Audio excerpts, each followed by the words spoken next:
वंशी विभूषितकरान् नवनीरदाभात् पीताम्बरात् अरुणबिम्बफलादरोष्ठात् पूर्णेन्दुसुन्दरमुखात् अरविन्दनेत्रात् कृष्णात् परं किमपि तत्त्वम् अहं न जाने। कृष्णात् परं किमपि तत्त्वम् अहं न जाने। स्वस्ति श्रीगणेशाय नमः। श्रीसरस्वत्यै नमः। श्रीगुरुभ्यो नमः। नारायणं नमस्कृत्य नरं चैव नरोत्तमं देवीं सरस्वतीं व्यास ततो जयमुदीरयेत्।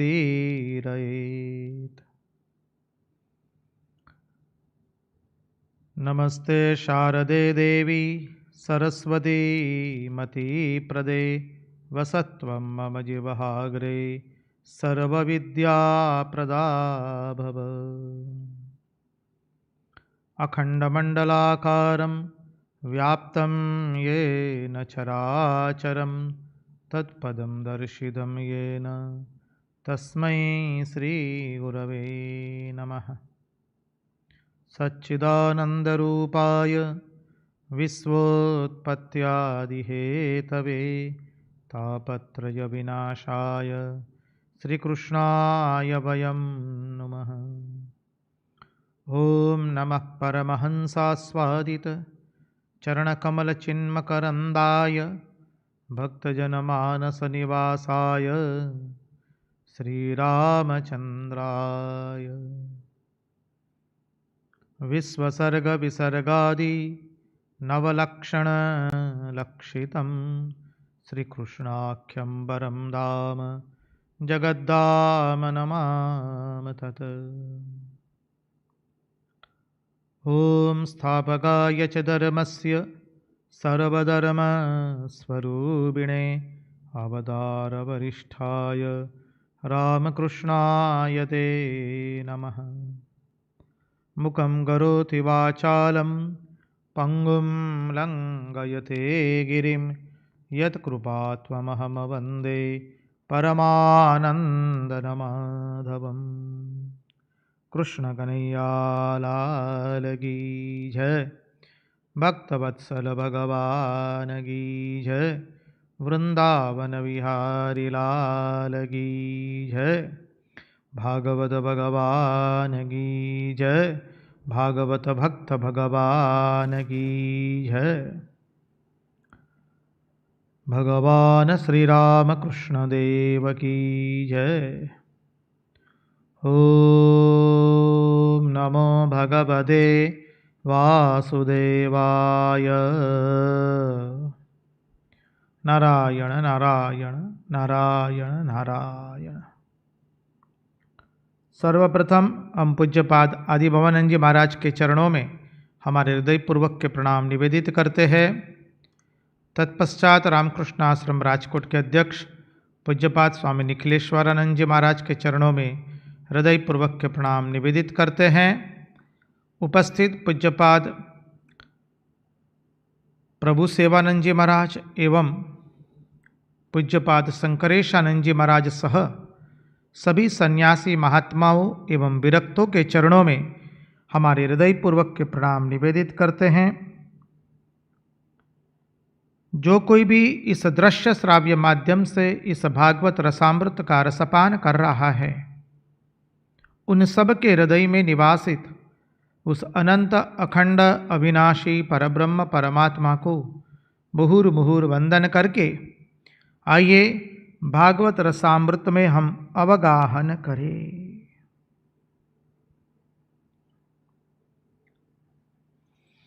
नारायण नारायण नारायण नारायण।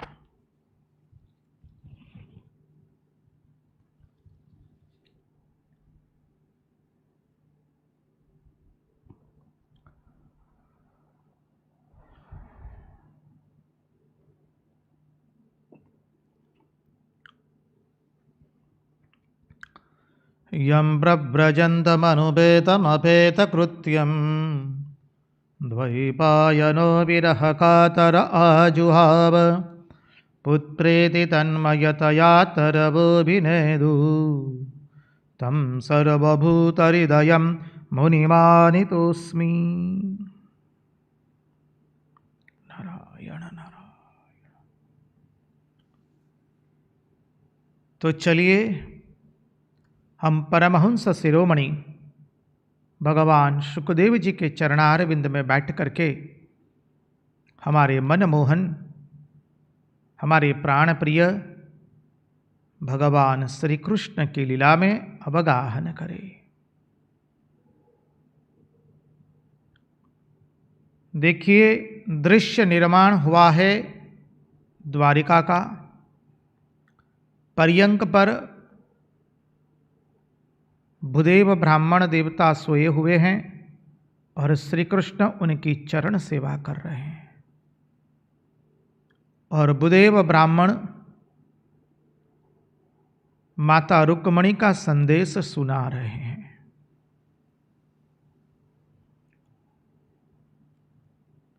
भूदेव ब्राह्मण माता रुक्मणी का संदेश, माता रुक्मणी ने जो कहा है वो अक्षरशः कह रहे हैं। कल हमने श्लोक का चिंतन किया था।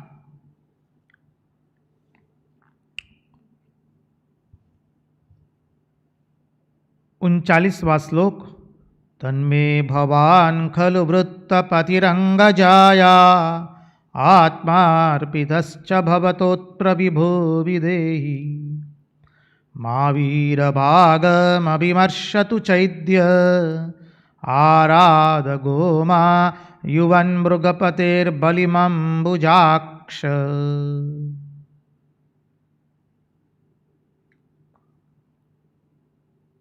देखिए, कल हमने विस्तृत रूप से देखने का प्रयास किया था। महात्माओं ने इस अद्भुत श्लोक के अंदर में अनेकों अर्थ प्रकट किए हैं।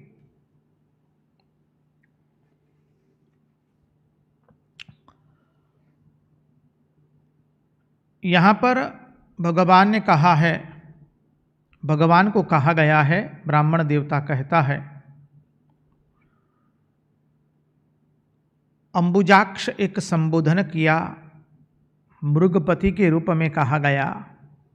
और माता रुक्मणी यहां पर कहती है, गोमा युवन मृगपतिर बलिमम बुजाक्ष।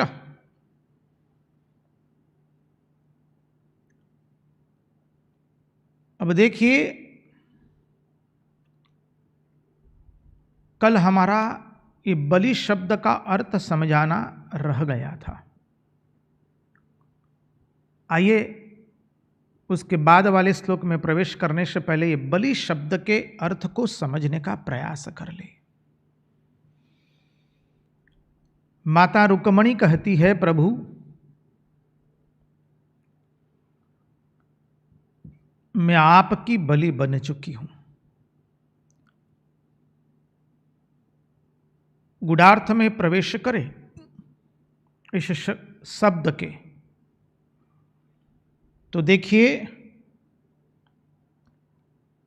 भागवत में बलि राजा का आख्यान आता है। आप सब लोग बलि राजा के आख्यान से अवगत हैं। भगवान वामन देव ने बलि राजा का तीनों लोक का राज्य छीन लिया है।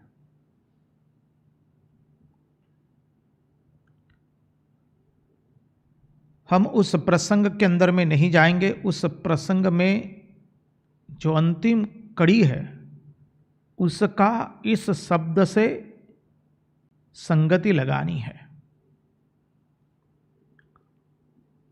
भगवान वामन देव बलि राजा के वहां जाते हैं। बहुत सुंदर प्रसंग है। और बलि राजा के पास जाकर के कहते हैं, बलि राजा जब ऐसे सुंदर तेजस्वी देदीप्यमान ब्राह्मण को देखते हैं, बलि राजा और विंध्यावली जो उनकी भार्या थी, भगवान के चरणों में वंदन करते हैं।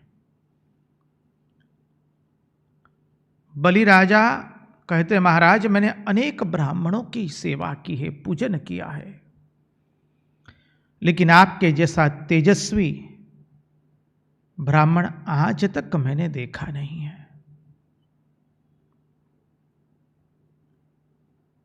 आप हमारे यज्ञ में पधारे हैं, हमारा जीवन कृतार्थ हुआ। हम आपकी क्या सेवा कर सके? महाराज आप जो कहेंगे वो हम देने के लिए तैयार है। महाराज आप संकोच मत कीजिए, आपके मन में जो भी हो इच्छा वो प्रकट कीजिए। मैं प्रहलाद के वंश का हूं, आप जो मांगेंगे वो मैं दे दूंगा। और वामन देव ने कहा कि राजन, मुझे खाली 3 पांव भर जमीन दे दो। बलि राजा कहते, महाराज मेरे यहां जो कोई आता है मांगता है, मैं उसे देता हूं, उसके बाद उसको दूसरे के पास जाकर मांगना नहीं पड़ता है। 3 पांव भर जमीन मांगने से आपका क्या होगा? आप 3000 गांव मांग लीजिए। भगवान कहते हैं, वामन देव, राजन मुझे केवल 3 पांव भर जमीन चाहिए। विंध्यावली और बलि राजा कहते, महाराज आप संकोच मत कीजिए, आप ब्राह्मण हैं, पूजनीय है, वंदनीय है, आप जो मांगेंगे वो दे देंगे। शुक्राचार्य को पता चल गया है। शुक्राचार्य कहते हैं बलि राजा को, राजन तुम्हें मालूम नहीं है कौन है? स्वयं विष्णु ब्राह्मण का छद्मवेश धारण करके आया है। तुम उनको कुछ मत दो, तुम्हारा सर्वस्व वो लूट लेंगे। बलि राजा की भक्ति देखिए,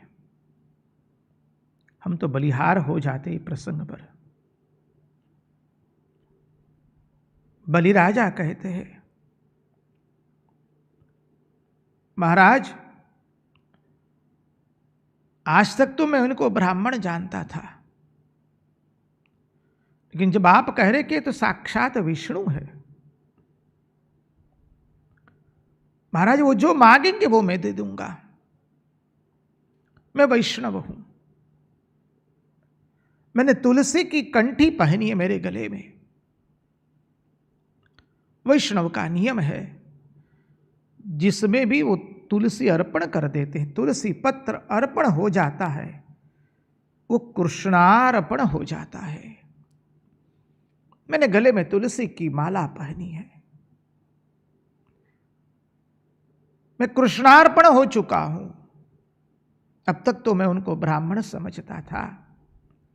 जब आप कहते कि साक्षात विष्णु आए हैं, अब वो जो मांगेंगे वो मैं दे दूंगा। शुक्राचार्य संकल्प नहीं करवाते हैं। बलि राजा वामन देव को कहते, महाराज ब्राह्मण देवता आप संकल्प करवाइए, आप ब्राह्मण हैं। संकल्प किया और बलि राजा ने संकल्प किया कि 3 पांव भर की जमीन में आपको देता हूं। भगवान ने 2 पांव के अंदर में तो उसका त्रिलोकी का राज्य ले लिया है।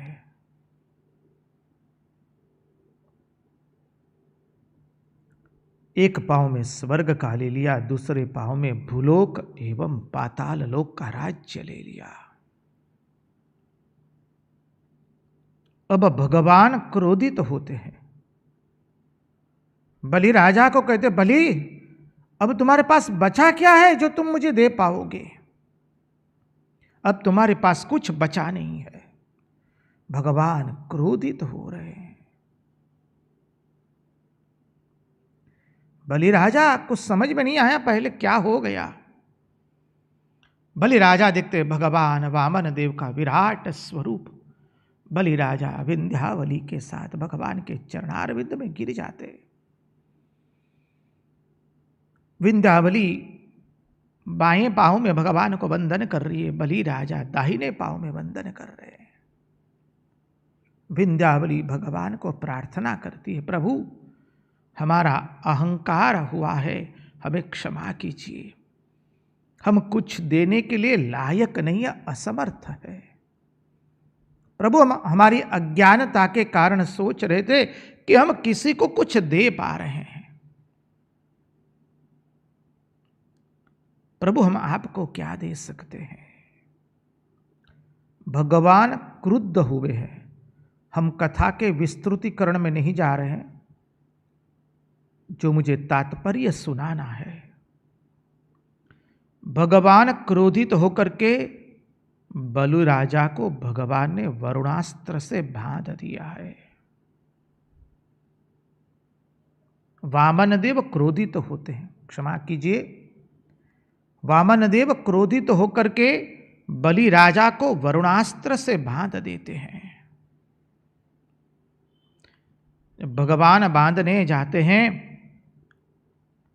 तो सोचिए, बलि राजा का त्रिलोकी का राज्य था। मूल भागवत में आप पढ़िए, बलि राजा की पूरी सेना और सेनापति सब लोग टूटने जा रहे हैं। वामन देव के ऊपर में बलि राजा ने एक एक योद्धा का, सेनापति का नाम लेकर के पुकारा है, खबरदार कोई कुछ भी किया है तो किसी ने इस ब्राह्मण अतिथि पर कोई कुछ हथियार नहीं उठाएगा।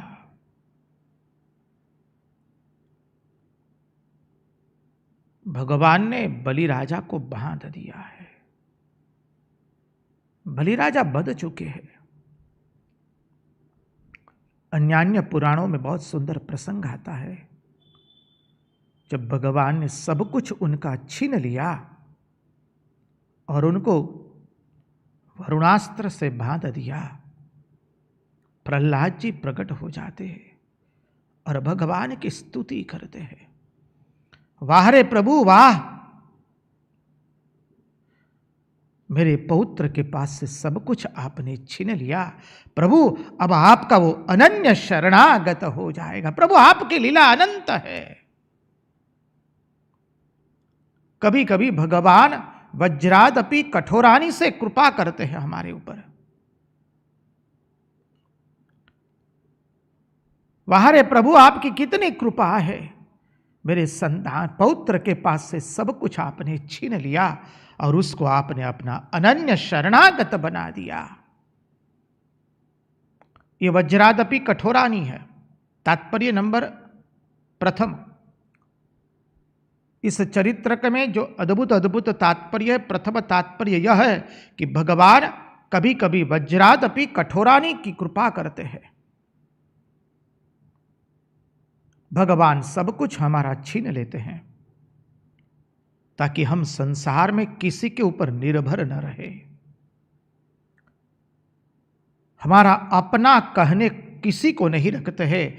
हम अपना कह सके ऐसा एक भी पदार्थ, घटना, वस्तु या व्यक्ति नहीं रखती है।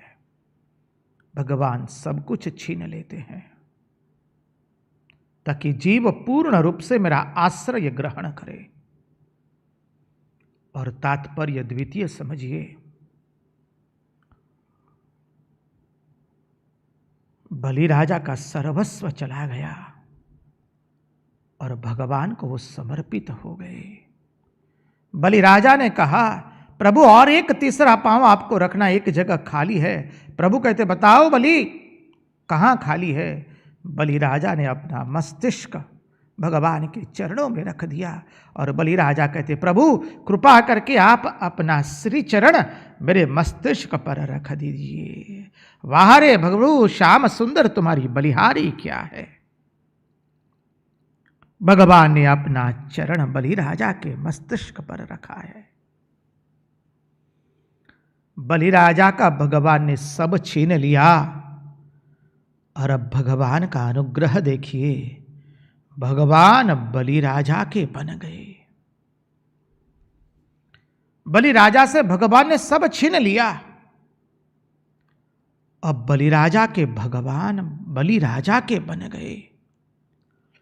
बलिराजा को पाताल का राज्य दिया और बलिराजा के दरबान बनकर के भगवान खड़े हैं। भगवान की महिमा देखिए, भगवान ने सर्वस्व लेकर भगवान उनके दास बन गए। यहां पर माता रुक्मिणी भी यही कहती है, प्रभु हमने तो सर्वस्व तुम्हें अर्पण कर दिया। और जैसे बलि ने सर्वस्व अर्पण कर दिया और आप बलि के हो गए थे, हे नाथ मैंने अपना सर्वस्व तुम्हें अर्पण कर दिया है। अब आप मेरे हो जाइए, मेरा पानी ग्रहण कर लीजिए।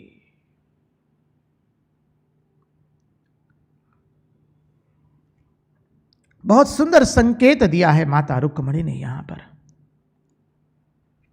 प्रभु बलि का सर्वस्व लेकर के, बलि ने सर्वस्व अपना दे दिया और आप बलि के हो गए। प्रभु मेरा जो कुछ भी था वो मैंने सर्वस्व आपको अर्पण कर दिया। अब प्रभु आप मेरा पानी ग्रहण कीजिए।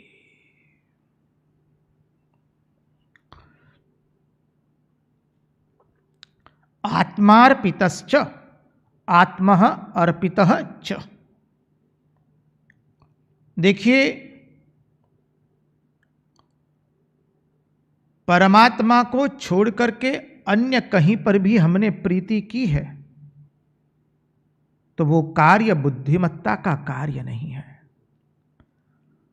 यहां पर भगवान ही स्वयं पूर्व पक्ष लेकर के और उत्तर पक्ष लेकर के उत्तर दे रहे हैं रुक्मिणी जी के हृदय में बैठ करके, अर्थात बोल रही हैं माता रुक्मिणी। अब माता रुक्मिणी ही पूर्व पक्ष एवं उत्तर पक्ष लेकर के बोल रही है। भगवान कहते हैं तुमने हमारी कथा सुनी, हमारा चरित्र की कथा सुनी और तुमने हमारे सब कुछ अर्पण कर दिया। तुम हमसे प्रेम करती हो, इसमें कारण क्या है तुम्हारे प्रेम करने का? बलिराजा को तो यहां कुछ भी नहीं चाहिए था, फिर भी बलिराजा ने सर्वस्व अर्पण कर दिया। तुम अपना सर्वस्व अर्पण करके क्या चाहती हो क्या? और तुम्हें ये सर्वस्व अर्पण कैसे कर रही हो? तो माता रुक्मिणी कहती है, प्रभु मैंने सर्वस्व जो आपको अर्पण कर दिया उसमें मेरी बुद्धि ही कारण है। बुद्धिमान संसार में वही है जो आपसे प्रेम करता है। संसार में बुद्धिमान तो वही है जो भगवान से प्रेम करता है। अब इसका विरुद्धार्थ समझ जाइए आप। शास्त्र कहता है बुद्धिमान मनुष्य भगवान से प्रेम करते हैं और जो मूर्ख होता है वो संसार से प्रेम करता है।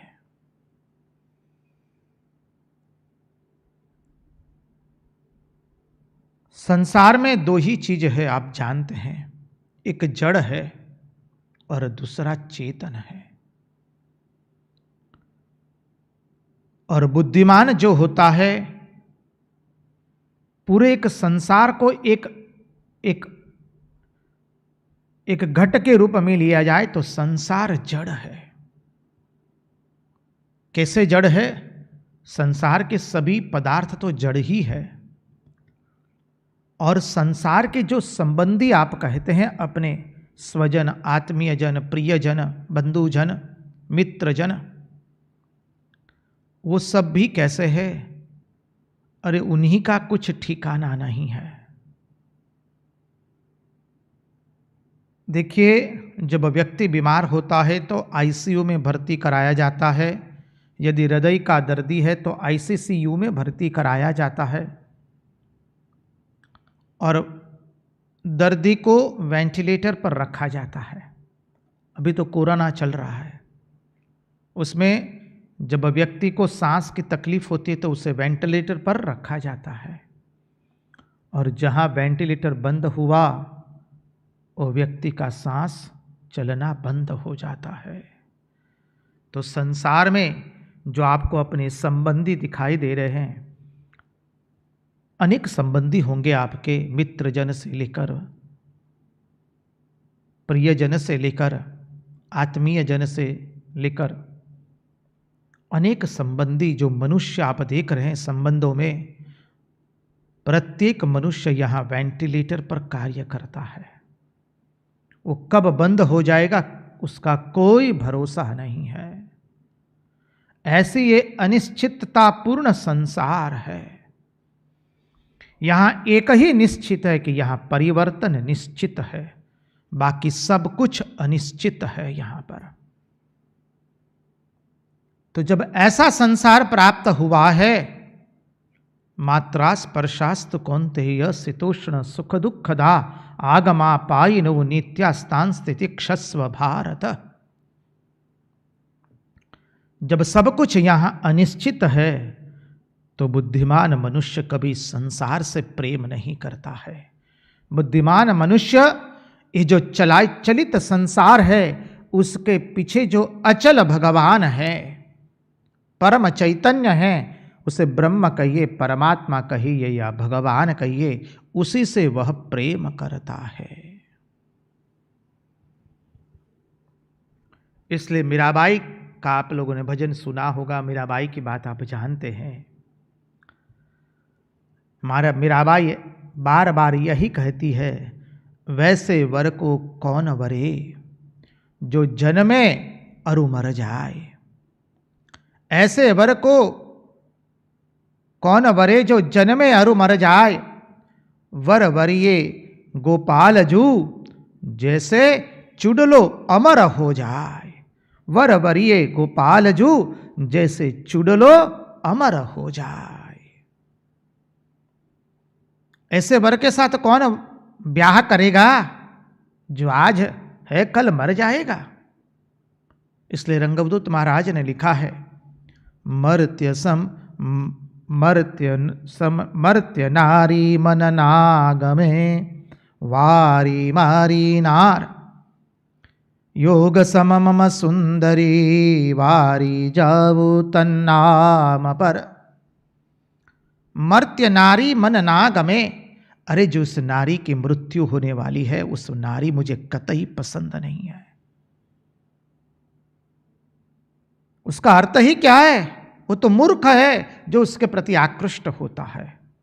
यहां पर नारी की अवगणना नहीं है, अवहेलना नहीं है। नारी के लिए नर है और नर के लिए नारी है। मर्त्य नारी मन नागमे वारी मारी नार। महाराज कहते हैं हमारी नार कौन है? अरे हमारी पत्नी कौन है? वैराग्य हमारी पत्नी है। कैसे? बोले वैराग्य का जितना हम भोग करेंगे, वैराग्य दिन ब दिन वृद्धि, उसमें वृद्धि होती है। किसी शरीर का भोग करने से दिन ब दिन उस शरीर का ह्रास होता जाता है। जगत का कोई भी सौंदर्य होता है उसका धीरे धीरे ह्रास होकर के पतन हो जाता है। लेकिन ये वैराग्य हमारी पत्नी ऐसी है, उसका जितना हम भोग करते हैं, वैराग्य का जितना आलंबन करते हैं, वैराग्य दिन ब दिन हमारा बढ़ता जाता है। इसलिए तो वैराग्य हमारी नार है। और वो कैसी है? योग सममम सुंदरी। अरे योग जो है वो हमारी सुंदरी है। भक्ति योग, ज्ञान योग, कर्म योग, ये हमारी सुंदरी है। अरे उसको पर उस पर तो हम बलिहार हो चुके हैं। योग सम मम सुंदरी वारी जावू तन्नाम पर। उसके पर हम बलिहार हो चुके हैं, उसका हमने वर्ण कर लिया है। क्या अद्भुत सिद्धांत बता रहे हैं महात्मा लोग। तो आत्मार्पितश्च, बुद्धिमान मनुष्य कभी संसार के जड़ पदार्थ से प्रेम नहीं करता है। बुद्धिमान मनुष्य संसार के व्यक्तियों से प्रेम नहीं करता है। बुद्धिमान मनुष्य केवल भगवान से प्रेम करता है। बुद्धिमान की बुद्धिमत्ता वही है कि इस प्रपंच में अपने मन को न लगा करके भगवान के चरणारविंद में अपने मन को लगाए। देखिए, जिसका चित्त संपत्ति, पद, प्रतिष्ठा, ख्याति, विख्याति में लग चुका है, उसकी बुद्धि जड़ हो जाती है। आप स्वयं ऐसे व्यक्तियों का अवलोकन कीजिए। हम तो कर रहे हैं, किया है।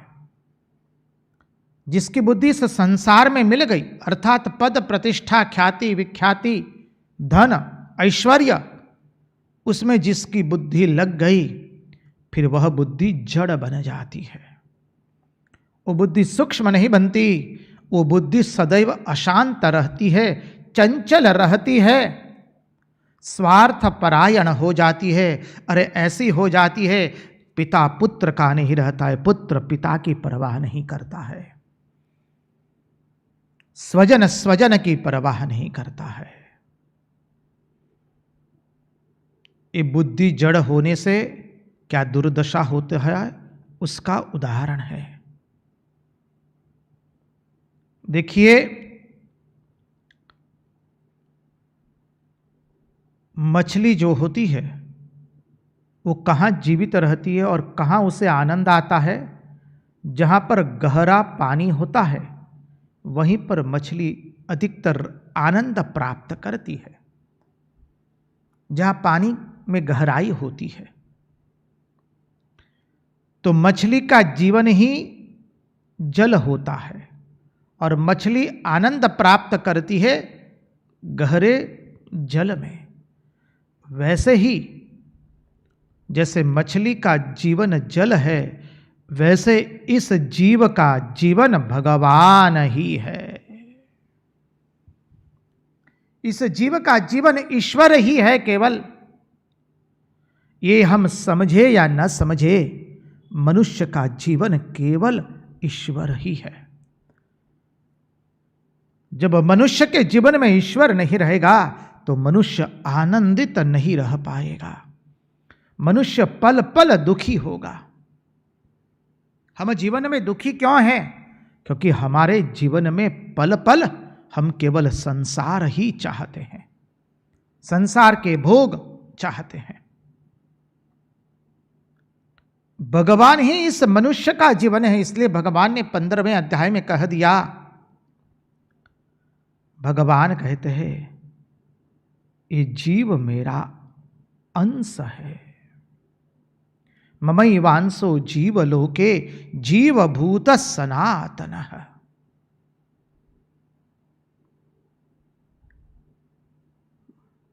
मनुष्य को ये मालूम हो या न हो, जीव जाने या अनजाने, जाने या ज्ञात हो या अज्ञात हो, जाने या न जाने, परमात्मा ही उसका एकमात्र जीवन है और उसको परमात्मा के नाम स्मरण में ही आनंद प्राप्त होता है।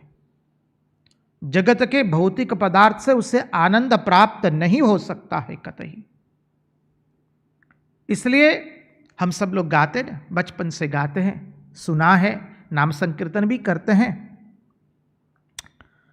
हरि भजन बिना सुख शांति नहीं, हरि भजन बिना सुख शांति नहीं, हरि नाम बिना आनंद नहीं, हरि नाम बिना आनंद नहीं, सेवा धर्म बिना, सेवा सत्कर्म बिना धर्म नहीं, हरि भजन बिना सुख शांति नहीं, हरि नाम बिना आनंद नहीं, सेवा धर्म बिना सत्कर्म नहीं, भगवान बिना कोई अपना नहीं, भगवान बिना कोई अपना नहीं, हरि भजन बिना सुख शांति नहीं, हरि नाम बिना नंद नहीं, सेवा धर्म बिना सतकर्म नहीं, भगवान बिना कोई अपना नहीं।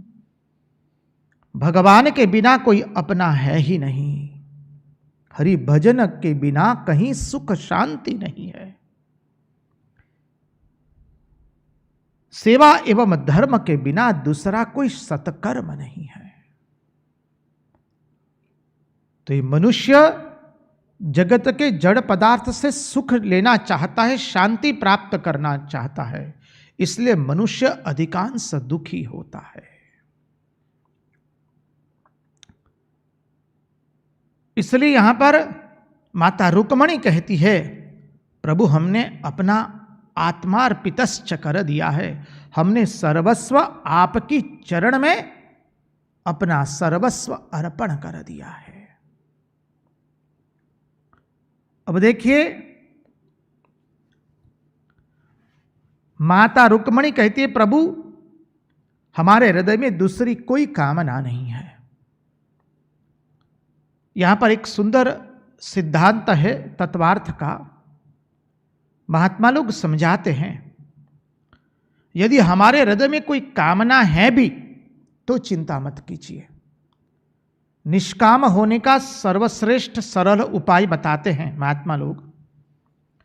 यदि हमारे हृदय में कोई कामना है तो भी चिंता मत कीजिए। उस कामना को यदि हम भगवान की ओर बहा देते हैं तो हम निष्काम हो जाएंगे। महात्मा लोग कहते हैं निष्काम होना अत्यंत कठिन होता है, लेकिन जो भक्त होता है वो अपनी सब कामनाएं भगवान की ओर प्रवाहित कर देता है। कामना हो तो घबराने की कोई आवश्यकता नहीं, महात्मा लोग कहते हैं। बस शर्त यही है कि आप अपनी कामना को संसार के सामने व्यक्त मत कीजिए, आप अपनी कामना को केवल भगवान के सामने व्यक्त कीजिए। अपने इष्ट के सामने अपनी कामना को व्यक्त कर दीजिए। तो क्या होगा?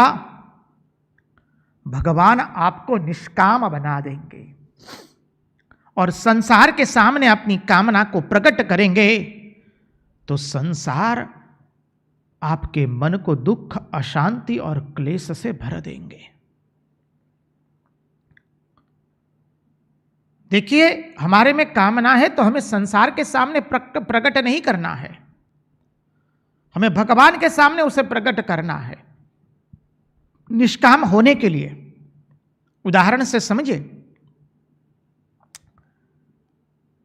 कोई स्त्री है, वो अपने स्वामी के पास निष्काम होती है, स्वामी के पास कुछ मांगती नहीं है, और अपने पड़ोस में जो पुरुष रहता है उसके पास जाकर के हार मांगती है, साड़ी मांगती है, तो कैसी नार कहेंगे उसको? आप कहेंगे महाराज वो तो व्यभिचारिणी नार है। बस जब हम भगवान को छोड़ करके संसार के सामने कुछ मांगते हैं तो हम व्यभिचारिणी नार के जैसा कार्य कर रहे हैं। अरे महात्मा लोग तो कह देते हैं, अरे तुम गणिका के समान हो जाते हो। तुम्हारे में यदि कामना है तो चिंता मत करो, तुम भगवान के सामने निवेदित कर दो, भगवान तुम्हें धीरे धीरे निष्काम बना देंगे। लेकिन यदि भगवान को न कह करके, भगवान के सामने आपने अपनी कामना को व्यक्त न करके संसार के सामने अपनी कामना को व्यक्त कर दिया तो संसार आपकी कामना, आपको दुख, अशांति, क्लेश से भर देगा और आप व्यभिचारिणी हो जाएंगे। उदाहरण से समझने का प्रयास करें। दूसरे उदाहरण से, कोई माता पिता का संतान है, अब संतान माता पिता से कुछ मांगे नहीं और संतान बाहर में जाके दूसरे आदमियों से मांगे कि हमें ये ला दो, हमें वो दे दो, तो माता पिता को कितना दुख होगा। ये माता पिता का अपमान हुआ कि नहीं हुआ? माता पिता कहेंगे क्या हम असमर्थ हैं क्या, हम क्या तुम्हें चाहते नहीं हैं क्या। ये माता पिता का बहुत बड़ा अपमान हुआ। जब संतान माता पिता से न चाह करके अन्य व्यक्ति से कुछ चाहता है तो भगवान भी यह कहते हैं, अरे जीव यदि तुम्हारे में कामना है तो चिंता मत करो, उस कामना को तुम हमारे सामने व्यक्त कर दो, हम तुम्हें धीरे धीरे निष्काम बना देंगे।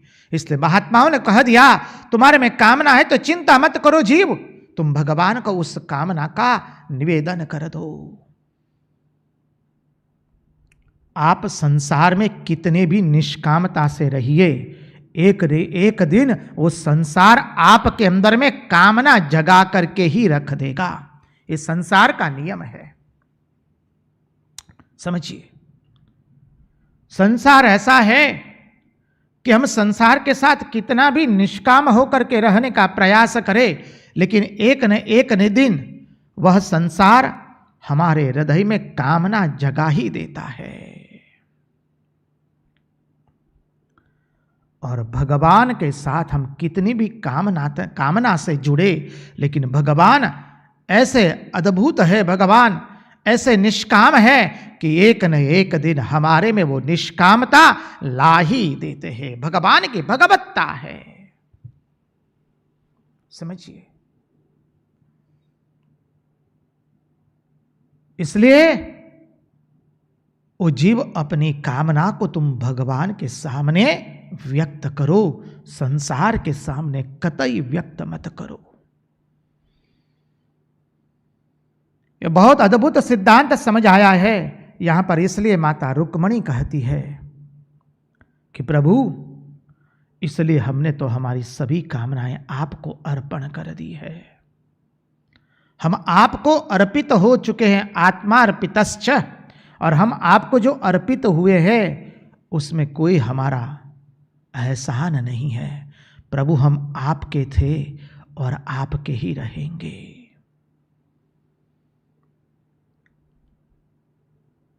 आत्मा को ही अर्पित हो चुका है, उसमें कोई एहसान नहीं है। देखिए, संसार के अंदर में कोई आपके मन को नहीं चाहता है, हम चिंतन कर चुके हैं उसका। संसार में आपके धन को चाहते हैं और आपके तन को चाहा जाता है। संसार में आपके धन को कोई नहीं, मन को कोई नहीं चाहता है। संसार में आपके धन को चाहा जाता है, आपके तन को चाहा जाता है। इसलिए मन तो केवल माधव को देना है, मन तो केवल श्याम सुंदर को देना है, और तन देना है इस संसार में। इसी सिद्धांत से भगवान श्री रामकृष्ण देव रामकृष्ण कथामृत में कहते हैं, देखो संसार में कैसे रहना, बड़े घर की दासी की भांति। बड़े घर की दासी अपने सेठ के संतान को, सेठ के पुत्र को बड़ा करती है और कहती है मेरा राम मेरा राम, लेकिन भीतर ही भीतर वो जानती है ये मेरा राम नहीं है, मेरा राम तो मेरा दूर देश में पड़ा है।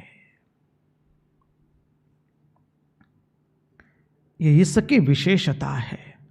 इसलिए संसार आपके मन को नहीं चाहता है, संसार आपके तन को एवं धन को चाहता है।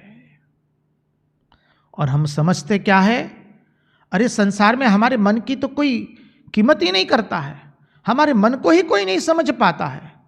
अरे संसार को मन नहीं चाहिए आपका, संसार को आपका धन चाहिए, आपका तन चाहिए। और भगवान को आपका धन नहीं चाहिए, भगवान को आपका तन नहीं चाहिए, भगवान को तो आपका केवल मन चाहिए। भगवान कहते मुझे मन दे दो। इसलिए संसार के अंदर में मन को लगाते नहीं हैं, क्योंकि सुख प्राप्त करना है तो अल्पता में सुख नहीं है, अनंतता में सुख है। इसलिए श्रुति भगवती कहती है, क्या कहती है मां श्रुति भगवती, भूमा एव सुखम न अल्पे सुखम अस्ति। अल्पता में कहीं आनंद नहीं है, अनंतता में ही आनंद है। इसलिए बुद्धिमान मनुष्य कभी भी अपने मन को संसार में लगाता नहीं है। अब यहाँ पर माता रुक्मणी ही पूर्व पक्ष एवं उत्तर पक्ष लेकर के और एक प्रश्न करती है। असल में भगवान ही माता रुक्मणी के हृदय में बैठ करके बुला रहे हैं। अब माता रुक्मणी प्रश्न करती है पूर्व पक्ष लेकर के, ये सब हमारे चरणों में तुम्हारी प्रीति आई कैसे? तुमने सब कुछ हमें आत्मसमर्पण किया कैसे? किस सिद्धांत से तुमने ऐसा क्या किया जो तुम कहती हो कि हम तुमको सब कुछ समर्पण कर चुकी है? ध्रुव जी ने तो बहुत बड़ी तपस्या की थी, हमने उस सिद्धांत को देखा है। तुमने क्या किया है? अब माता रुक्मणी उसका अद्भुत उत्तर देते हुए कहती है कि प्रभु मैंने साधन किया है। क्या साधन किया है? 8 प्रकार के साधन बताए हैं।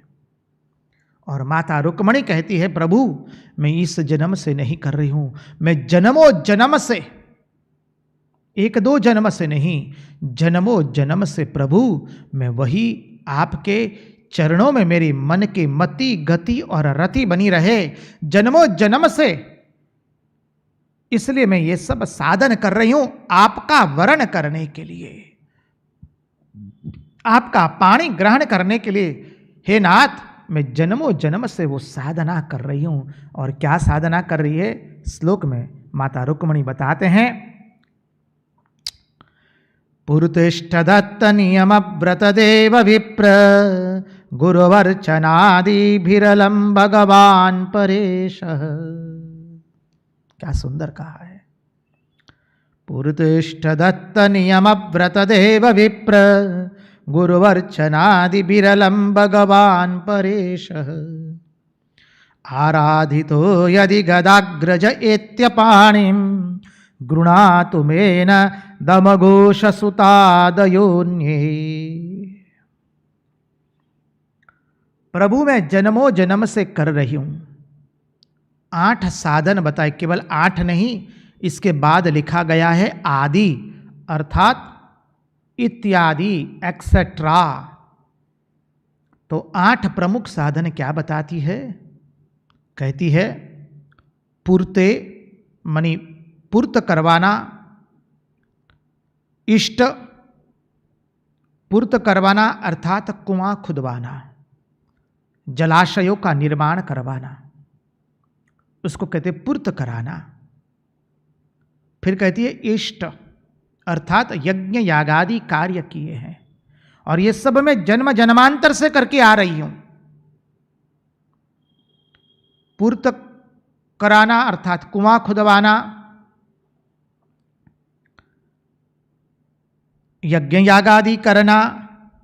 फिर कहती है दत्त, दत्त अर्थात दान देना। इसी पर से दत्तात्रेय शब्द निकलता है। दत्तात्रेय भगवान जो है उनका अर्थ यही है, जिसने अपना सर्वस्व परार्थ के लिए सौंप दिया है, वह दत्तात्रेय, दत्त भगवान, भगवान दत्तात्रेय।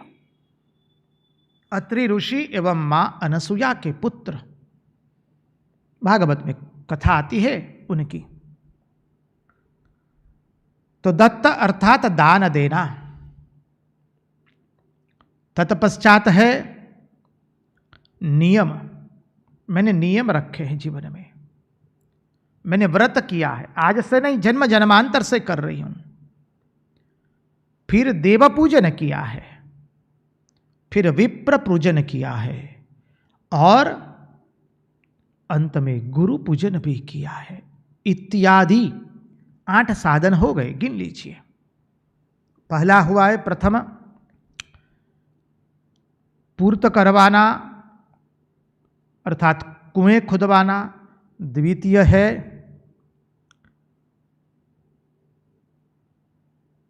यज्ञ यागादि करवाना।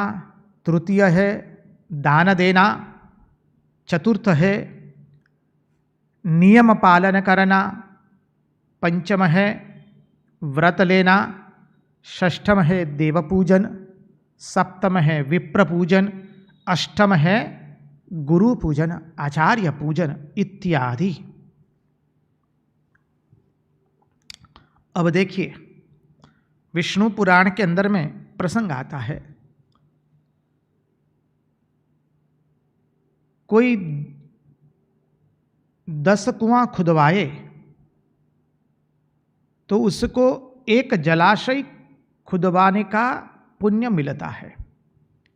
पहले तो ये सब इतनी सुविधाएं नहीं थी, और अभी भी परंपरा है।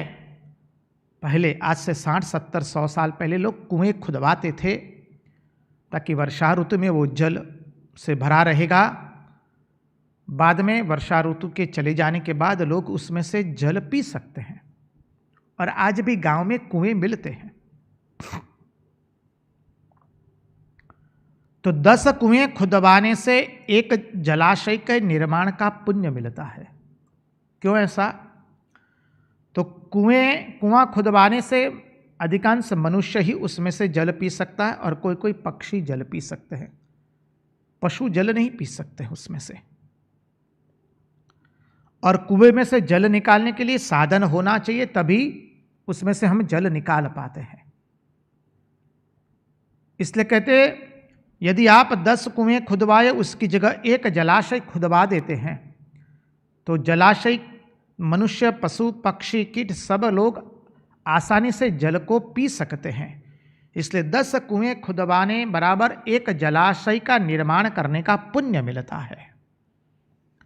और 10 जलाशयों का निर्माण करने से उसकी जगह एक सुपुत्र, चरित्रवान, सुपात्र, आचार्य, आचारनिष्ठ सतपुत्र को जन्म देने से फल मिलता है। 10 जलाशयों के निर्माण से एक सतपुत्र, आचारनिष्ठ पुत्र को जन्म देने से 10 जलाशयों का निर्माण का पुण्य मिलता है। और ऐसे 10 चरित्रवान सतपुत्र को जन्म देने से जो फल मिलता है वो केवल एक वृक्ष को लगाने से फल मिलता है। इसलिए गुजरात में भी कहते हैं, छोड़ मां रण छोड़। सबको पेड़ पौधा लगाने के लिए कहा जाता है। क्यों? उसका तो शास्त्र सम्मति भी है विष्णु पुराण से।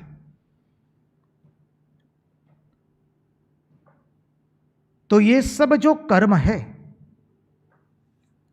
जो भी हम सत्कर्म करते हैं, सत्कर्म का अर्थ एक ही होता है, सत्कर्म का एक ही फल होता है, वो है हमारे अंतःकरण की शुद्धि। हम जो भी सत्कर्म करें, चाहे कुआं खुदवाए, जलाशय का निर्माण करवाएं, सतपुत्र को जन्म दे, वृक्ष लगवाएं, दान करे, यज्ञ याग आदि करे, नियम ले, व्रत ले, ब्राह्मण पूजन करे, देवताओं का पूजन करे, गुरु पूजन करे, सबका फल एक ही होता है, अंतःकरण की शुद्धि के लिए किया जाता है। लेकिन लोग करते नहीं हैं। अब लोग क्यों नहीं करते हैं और उसका गूढ़ार्थ हम देखने का प्रयास करेंगे। उसके पहले महाराज से नम्र निवेदन रहेगा, प्रार्थना रहेगी, एक भजन कृपा करके निवेदित करें।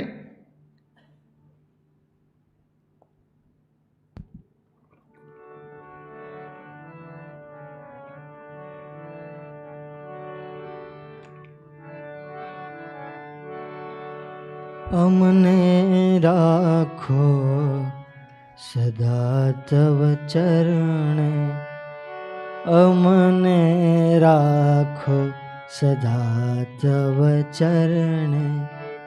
मधुमय कमल समा तव चरण, मधुमय कमल, मधुमय कमल समा तव चरण। अमने राखो सदा तव शरणे, अमने राखो सदा तव शरणे।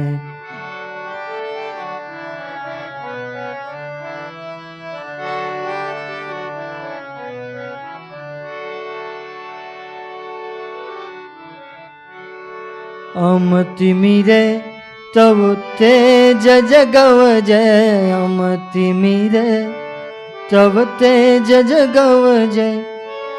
अमरुधिरे तब बल पेटव जय, अमरुधिरे तब बल पेटव जय।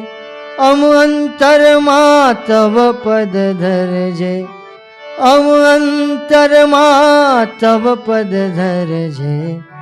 अमने राखो सदा तव शरणे, अमने राखो सदा तव शरणे। मधुमय कमल समा तव चरणे, मधुमय कमल समा तव चरणे। अमने राखो सदा तव शरणे।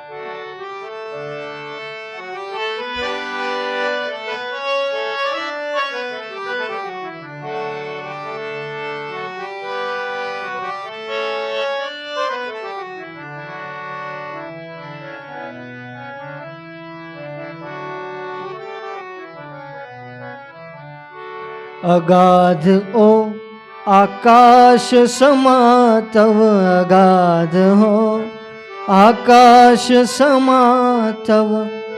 अम चैतन्य बनाव महार्णव, अम चैतन्य बनाव महार्णव। अमने आप सकल तव वैभव, अमने आप सकल तव वैभव। अमने राखो सदा तव शरणे, अमने राखो सदा तव शरणे। मधुमय कमल समा तव चरणे, मधुमय कमल मधुमय कमल समा तव चरणे। अमने राखो सदा तव चरणे, अमने राखो सदा तव शरणे। कृष्ण कन्हैया लाल की जय। कृष्ण कन्हैया लाल की जय। देखिए, हम जो भी कर्म करते हैं उसका प्रतिफल एक ही होता है, और प्रतिफल होता है अंतःकरण की शुद्धि। चाहे वो आप कुआं खुदवाए, जलाशयों का निर्माण करे, यज्ञ याग आदि करे, दान करे, देवताओं का पूजन करे, विप्रों का पूजन करे, गुरु का पूजन करे, व्रत करे या कुछ भी करे, सभी जो ये कर्म है उसका प्रतिफल अंतःकरण की शुद्धि होती है। लेकिन अधिकांश लोगों के अंदर में देखा जाता है कि वो इस सब कर्म तो कर रहे हैं, दान भी दे रहे हैं, कुएं भी खुदवा रहे। आजकल लोग कुएं नहीं खुदवाते, कभी बावड़ी खुदवा दी। अरे बावड़ी की भी आजकल आवश्यकता नहीं होता है, नहीं होती है। चेक डैम करने के लिए कुछ श्रमदान दे दिया, अर्थ का दान दे दिया। दान भी लोग बहुत देते हैं, लेकिन उनके जीवन में अंतःकरण की शुद्धि नहीं आती है। क्यों ऐसा होता है? क्योंकि अंतःकरण की शुद्धि के लिए दान नहीं दिया गया है। मनुष्य दान देता है अपनी नामना कमाने के लिए, अपनी वाहवाह कमाने के लिए। मनुष्य दान देकर के अनेक लोगों को वो कहता है हमने इतना किया, इतना किया। मनुष्य को अहंकार ग्रसित कर लेता है। ये अहंकार के पर भी महात्मा लोगों ने बहुत सुंदर समझाया है। देखिए, यदि कोई दान देता है तो वो अपने कल्याण के लिए ही तो दान देता है ना, अपनी उन्नति के लिए दान देता है। अब उसमें दूसरे को बोलने की क्या आवश्यकता है? यदि हम स्वयं के लिए भोजन करें और दूसरों को कहे बार बार, जानते हैं आज हमने तो भोजन किया है, जानते हैं आज हमने भोजन किया है, उसका कोई मतलब हुआ न क्या? लोग क्या गिनेंगे? मूर्ख गिनेंगे। तो वैसे ही यदि हम तपस्या भी करते हैं तो तपस्या किसके लिए कर रहे हैं? क्या दूसरों के लिए कर रहे हैं क्या? अरे तपस्या भी तो हमारे स्वयं के उत्थान के लिए ही है, स्वयं की प्रगति के लिए कर रहे हैं। अरे स्वयं की प्रगति के लिए हम नियम ले रहे हैं, संध्या वंदन करते हैं, स्वयं की प्रगति के लिए हमने नियम लिया है, भगवान का नामस्मरण किए बिना जल तक नहीं पिएंगे उठ करके। स्वयं के नियम के लिए हम अनेकों व्रत करते हैं,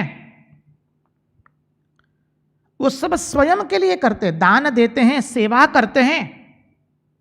सेवा भी क्यों करते हैं किसी की? अरे स्वयं के उत्थान के लिए कर रहे हैं, स्वयं के कल्याण के लिए ही सब कुछ कर रहे हैं। और जब हम ये नहीं जानते हैं, हम अज्ञानता के अंदर में फिर उसकी डींगे हाँकना शुरू कर देते हैं। जानते हमने कितनी सेवा की है, जानते हमने कितना दान दिया है, जानते हम कितनी तपस्या करते हैं, आपको क्या मालूम? संसार छोड़ करके आए हैं जैसे दूसरे के लिए संसार छोड़ करके आए हैं। भाई स्वयं के लिए संसार छोड़ के आए हो, बाबा जी बने हो, स्वयं के लिए बने हो, उसमें अहंकार करने की क्या बात है? अज्ञान के कारण अहंकार कर रहे हो, बुद्धिमान नहीं हो इसलिए अहंकार कर रहे हो। स्वयं के लिए व्रत कर रहे हैं, स्वयं के लिए नियम ले रहे हैं, स्वयं के लिए तो ब्राह्मणों का पूजन कर रहे हैं, देवताओं का पूजन कर रहे हैं, गुरु का पूजन कर रहे हैं, विविध द्रव्यों से, विविध चित्त वृत्तियों से। अपने स्वयं के उत्थान के लिए ही तो हम सब कुछ कर रहे हैं। अब फिर वहां से अहंकार लेने की बात कहां से आई? ये समझ लीजिए, मां श्रुति भगवती और महात्मा लोग हमें समझाते हुए कहते हैं, मनुष्य जब अज्ञानी होता है तभी अपने किए हुए कोई भी सत्कर्म पर वो अहंकार करता है। चाहे वो संसार छोड़ने का हो, भगवान का नामस्मरण करने का हो, तपस्यामय जीवन व्यतीत करना हो, या गेरुआ धारण करके मुंडन करा करके सेवा कर्म करने का हो, या गृहस्थ में रह करके कोई दान देना हो, या कोई नियम लेना हो, कोई व्रत लेना हो, देवताओं का पूजन करना हो, ब्राह्मणों का पूजन करना हो, या गुरु पूजन करना हो, या यज्ञ यागादि करना हो, या कुएं तालाब खुदवाना हो। हम ये सब कुछ हमारे अज्ञान के वश करते हैं। देखिए,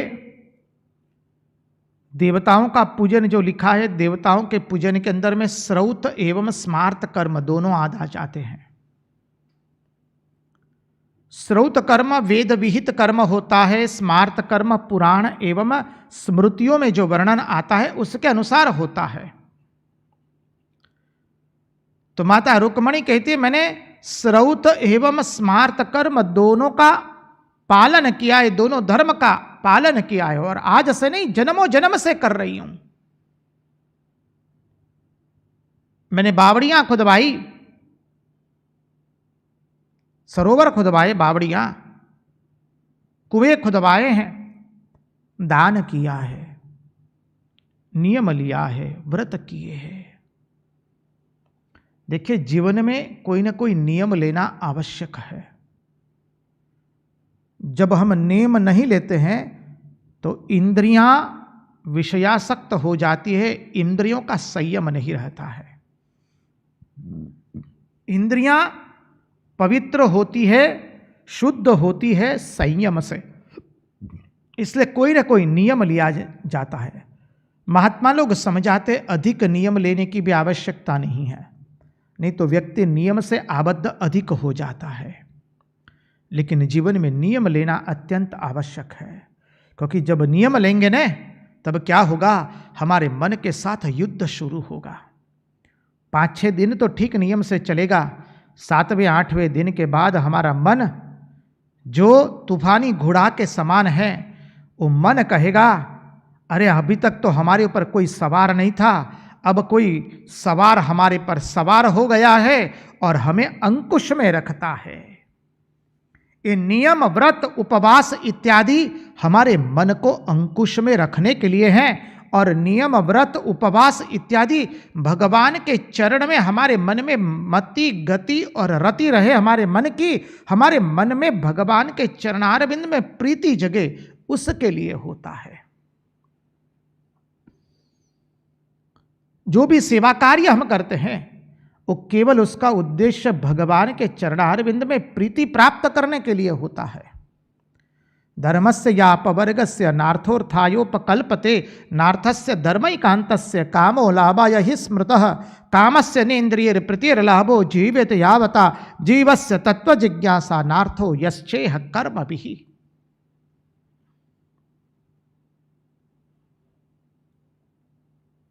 हमारे प्रत्येक शुभ कर्म का उद्देश्य भगवत प्राप्ति ही है, अंतःकरण की पवित्रता प्राप्त करना, अंतःकरण को शुद्ध करने के लिए।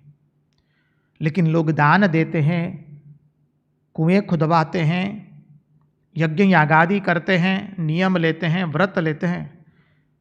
अधिकांश लोगों में देखा जाता है कि अहंकार हो जाता है, उनका अंतःकरण शुद्ध नहीं होता है। लोग महात्माओं की सेवा करते हैं, महात्माओं के साथ रहते हैं, तो महात्माओं के साथ रहते रहते देखा गया है कि महात्माओं की निंदा करना शुरू कर देते हैं और समझते हैं कि इनमें तो कुछ है ही नहीं, ये तो हमारे जैसे ही है सामान्य कोई। इसे कहते सामीप्य दोष।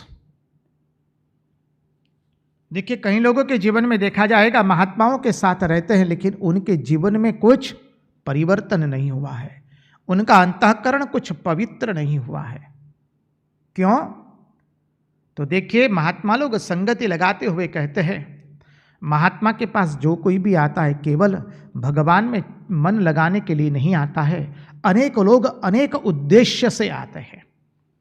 और कई बार देखा जाता है महात्माओं की इतनी सेवा करने के बाद भी उसके मन पवित्र नहीं हुआ, तो महात्माओं ने कह दिया चिंता मत करो, इस जन्म में नहीं हुआ तो इस महात्माओं की जो सेवा की है, महात्माओं का जो संग किया है, परिणाम स्वरूप उसको आने वाले जन्म में, भविष्य के जन्म के अंदर में उसको भगवान के चरणारविंद में प्रीति हो जाएगी।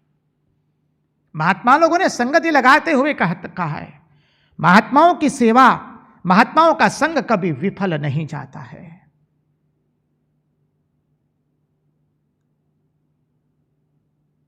तो माता रुक्मणी कहती है यहां पर, मैंने ये सब साधन किया और ये सब साधन करने का उद्देश्य मेरा क्या था?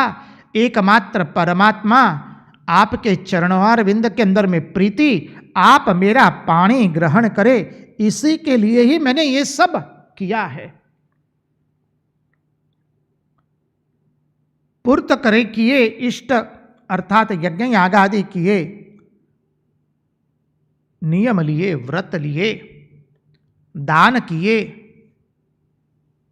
देवताओं का पूजन किया। देखिए, देवताओं का पूजन का भी बहुत सुंदर गुणार्थ होता है। हमारे देवताओं को हमें स्वर्ग में बिठा करके नहीं रखना, देवताएं तो हमारे एक एक अंग के अंदर में है। हमने सांख्य पद्धति से जब सृष्टि तत्व का निर्माण देखा था तब बताया था कि हमारी प्रत्येक इंद्रिय के अंदर में देवताओं का वास है। हमारे नेत्रों में सूर्य का वास है, सूर्य भगवान का, चक्षु सूर्यो अजायत, पुरुष सूक्त में आप लोग गाते हैं। तो भगवान को हम सूर्य देवता को प्रार्थना करते हैं, प्रभु हमारे नेत्रों का ऐसा तेज दीजिए कि हम सब के अंदर में हमारे श्याम सुंदर का दर्शन करें।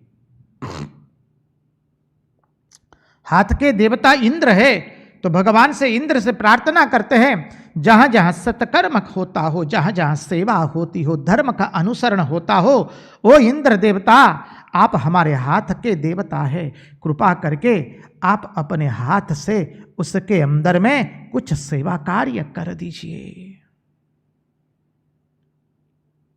पाम के देवता विष्णु हैं, हम भगवान से, विष्णु भगवान से, विष्णु देवता से प्रार्थना करते हैं कि प्रभु ये पांव की गति हो तो केवल तुम्हारे तीर्थ में तुम्हारे दर्शन करने के लिए गति हो। मन के देवता हैं चंद्रमा, चंद्रमा को कहते हैं इसलिए माँ शारदा देवी ने भी माँ को चंद्रमा से प्रार्थना की थी। देखिए संगति लगती है। माँ ने क्या कहती है कि चंदा माँ, मामा तुम्हारे में भी कलंक है, काला दाग है, लेकिन देखना मेरे जीवन में कोई कलंक न लगे, क्योंकि चंद्रमा मन का देवता है। चंद्रमा मनसो जायते, ये देवताओं का पूजन हो गया। देवताओं को हमें स्वर्ग में बिठा के नहीं रखना है। देवता तो हमारी प्रत्येक इंद्रिय में है। नासिका के देवता अश्विनी कुमार है, उनसे हम प्रार्थना करते हैं, प्रभु ओ अश्विनी कुमार देवता हमें ऐसी शक्ति दीजिए, हम जो भी घ्राण ले वो केवल कृष्ण गंध का घ्राण ले।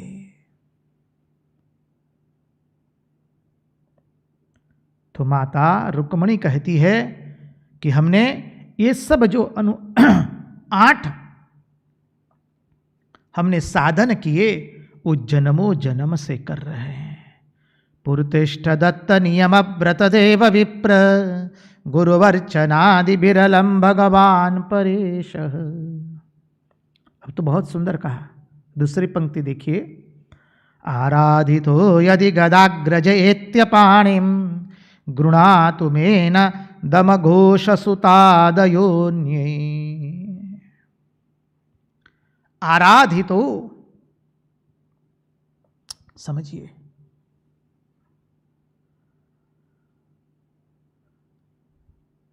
यहां पर माता रुक्मणी कहती है मैंने इन सब से आराधना की है, एक जन्म से नहीं, जन्मों जन्म से, और मेरा लक्ष्य केवल आपको प्राप्त करना है।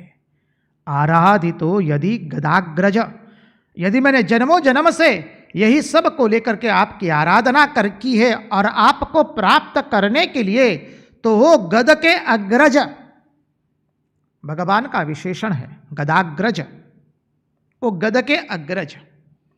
देखिए भगवान के अनुज थे, उनका नाम था गद, और भगवान उनके बड़े भाई थे, अग्रज थे।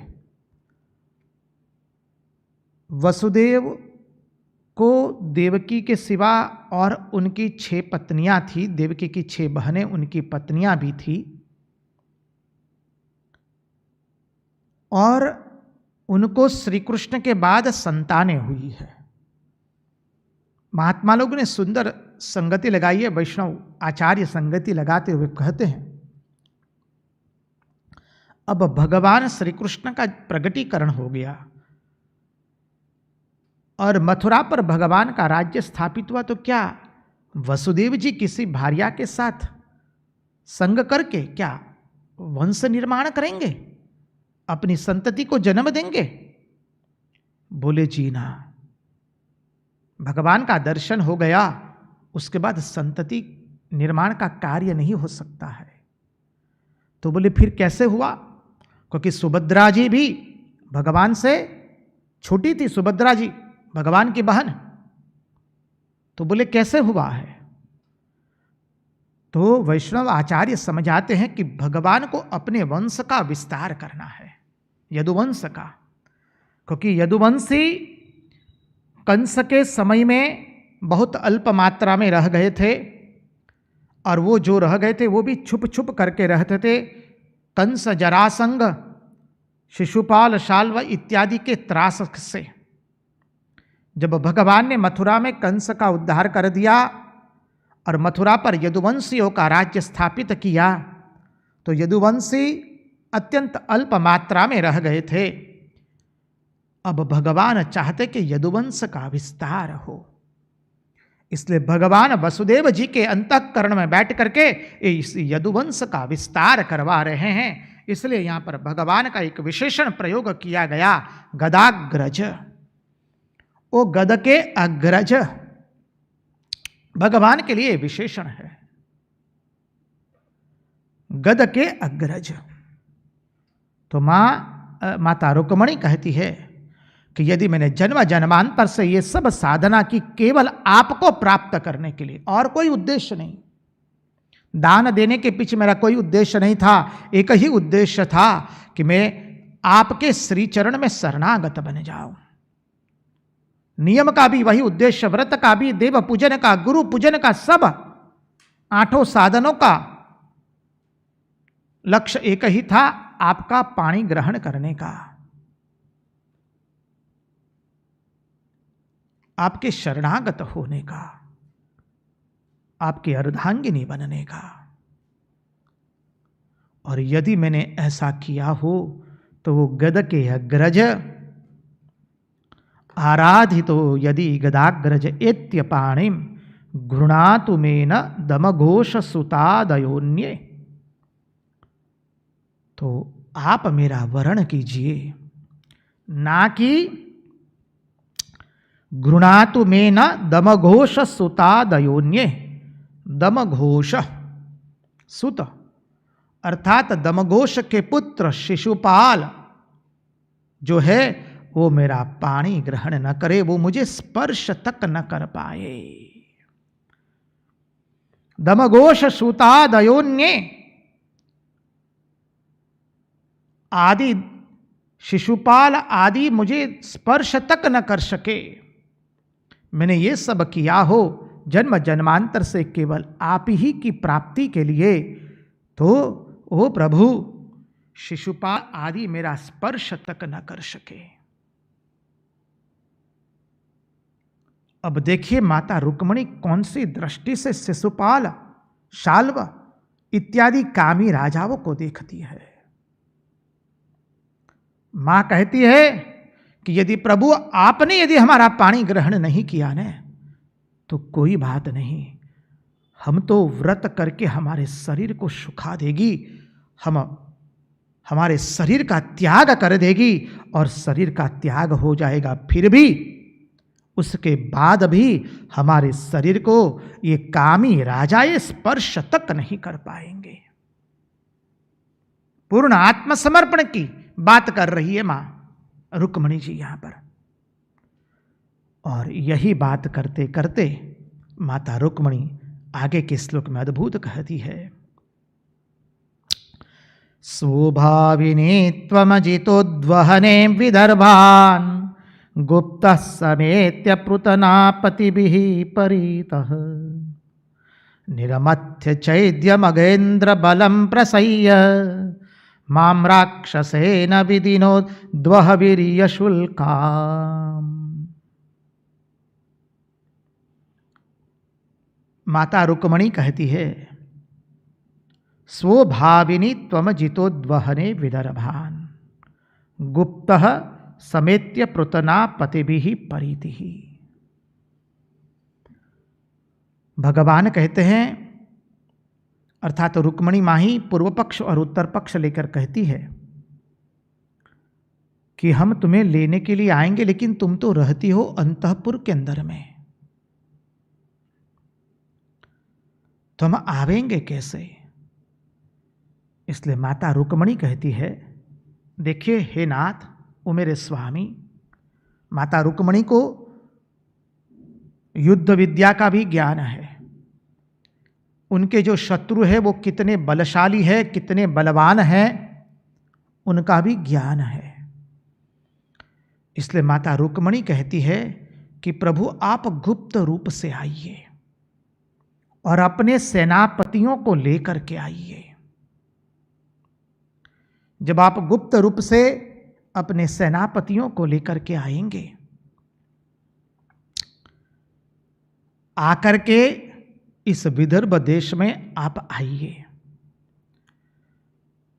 क्योंकि आपको मालूम नहीं है ये शिशुपाल, शाल्व एवं जरासंध की सेना समुद्र के समान है। देखिए उस वक्त का सबसे बलशाली राजा जरासंध गिना जाता था और उसकी सेना बहुत बलशाली गिनी जाती थी। तो प्रभु ऐसी बलशाली सेना का आपको सामना करना पड़ेगा। और माता रुक्मिणी यहां यह भी कह देती है कि जब समुद्र मंथन हुआ, तब समुद्र मंथन में से पहले विष निकला और तत्पश्चात एक एक रत्न निकले और माता लक्ष्मी जी का प्रागट्य हुआ है। भागवत में आता है ये प्रसंग समुद्र मंथन का। तो समुद्र मंथन में सबसे पहले विष निकला है। तो जब विष निकला तो वो शिव जी ने पी लिया। तो यहां पर भी जब आप इनकी जरासंग, शिशुपाल, शाल्व इत्यादि असुरों की सेनाओं को मंथन करेंगे और जब आप इन कामी राजाओं के बीच में से मेरा अपहरण करके ले जाएंगे शौर्य के समान, वीर के समान, तो प्रभु पहले तो विष ही निकलेगा ना। समुद्र मंथन में भी पहले विष निकला था। तो उस वक्त तो शिवजी ने पान कर लिया था विष का। इस बार कौन विष पान करेगा? और विष क्या है इस बार? मेरा बड़ा भाई रुक्म ही विष के समान है, क्योंकि वो मुझे शिशुपाल से ब्याह देना चाहता है। तो उस समय तो शिवजी ने पान कर लिया, तो इस समय भी चिंता मत कीजिए, इस बार शंकरषण जी शिव बन करके ही उस विष का पान कर लेंगे। और हुआ भी यूं ही है। जरासंग, शिशुपाल, शाल्व आदि की सेना के साथ तो बलभद्र जी लड़ लिए और उन सब को मार के भगा दिए। राजा लोग पूछ दबा करके भागे हैं। जरासंग ने तो कह दिया आएगा, अरे एक कन्हई कृष्ण अकेला आता तो मैं उसको निपट लेता, इस साथ में बलभद्र जी आ गए ना, उसका बड़ा भाई आया, इसलिए हम उसकी सेना को परास्त नहीं कर पाए। असुर कैसे किसको कहते हैं? इसको असुर कहते हैं। इस जरासंग को भगवान ने 17 बार पराजित किया है और एक ही बार भगवान उसका आक्रमण उसने जब किया तब भागे। उसको 17 बार का पराजय याद नहीं है। एक बार भगवान जानबूझ करके भाग गए वो याद रखता है। तो जरासंग कहता है कि ये उसका बड़ा भैया के साथ आया इसलिए इस बार परास्त नहीं कर पाया, और तुम चिंता मत करो, तुम मुझे देखो, मैंने 17 बार में उससे पराजित हुआ था, फिर भी मैंने हार मानी नहीं। तुम चिंता मत करो, तुम हार मत मानो, हम और एक बार आक्रमण करेंगे। असुर जो ठहरे, तो तात्पर्य समझिए इस घटना का। यहां पर माता रुक्मिणी ने पहले ही कह दिया, चिंता मत कीजिए, इस बार शंकरषण जी अर्थात दाऊ जी ही विष पान करेंगे। और विष क्या पान करेंगे? रुक्मी को मार दिया। देखिए, जब राजाओं के सामने से भगवान ने माता रुक्मिणी का हरण कर लिया और भगवान जा रहे हैं माता रुक्मिणी को लेकर, अब रुक्मी से रहा नहीं गा, रुक्मी भगवान का पीछा करते हैं। हमने वो प्रसंग देखा कल या परसों, हमें स्मरण नहीं है। और जब रुक्मी ने पीछा किया तो भगवान ने क्या किया? रुक्मी का आधा मुंडन कर दिया, आधी मुछ कर दी, और उसको रथ के साथ बांध करके भगवान घसीट रहे हैं। रुक्मिणी जी एक शब्द तक नहीं कहती है कि मेरे भाई के साथ क्यों ऐसा व्यवहार कर रहे हैं।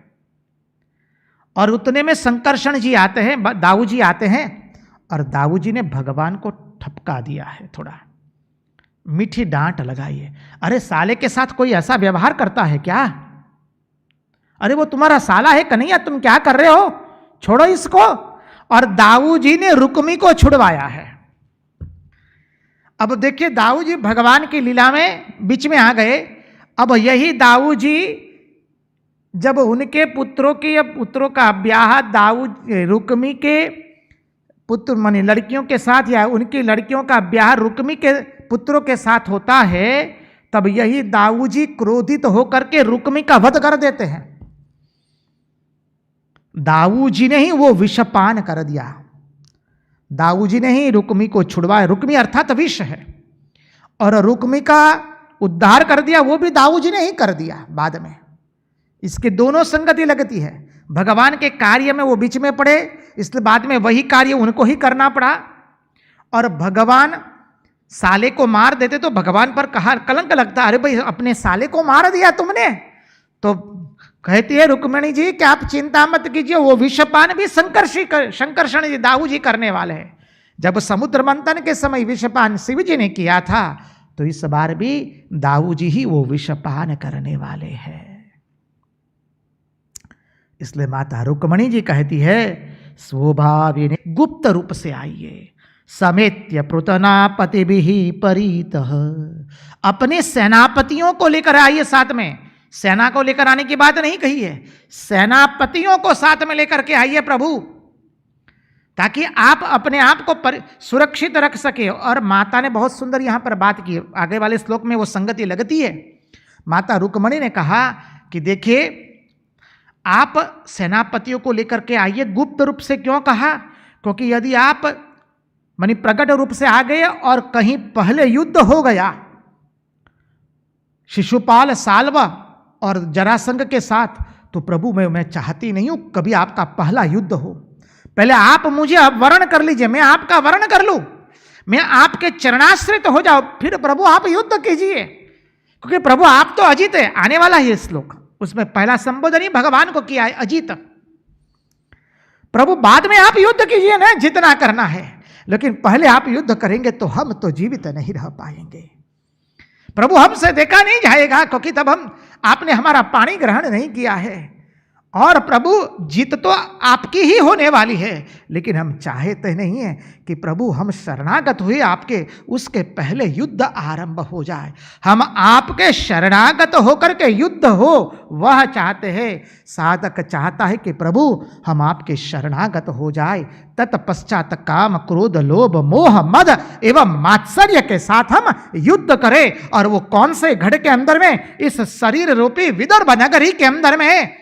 प्रभु आप तत्पश्चात इन असुरों के साथ युद्ध कीजिए। इसलिए प्रभु आप पहले गुप्त रूप से आइए। इसलिए भगवान गुप्त रूप से आते हैं युद्ध करने के लिए। शरीर रूपी विदर्भ नगरी में कैसे आते हैं? गुप्त रूप से।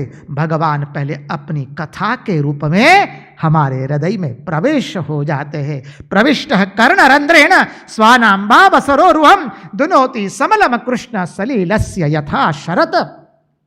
भगवान अब गुप्त रूप से कथा के रूप में आ गए। अब प्रकट रूप से इस जीव का अपहरण करने वाले हैं। उनके साथ पानी ग्रहण करने के लिए अब कैसे करते हैं वो कल सत्संग में देखेंगे। आज उन्हीं की लीला, उन्हीं के चरणों में समर्पित करते हुए, भगवान से प्रार्थना करते हुए, प्रभु गुप्त रूप से आइए और इस विदर्भ नगरी के अंदर में काम क्रोध लोभ मोह मद एवं मात्सर्य रूपी जो असुर है उनके साथ युद्ध कीजिए। हमारे मन की मति गति और रति आपके चरणों में बनी रहे। कृष्ण कन्हैया लाल की जय, भक्तवत्सल भगवान की जय, वृंदावन बिहारी लाल की जय, सब संतन की जय, सब भक्तन की जय। ओम नमः पार्वती पतये हर हर महादेव हर।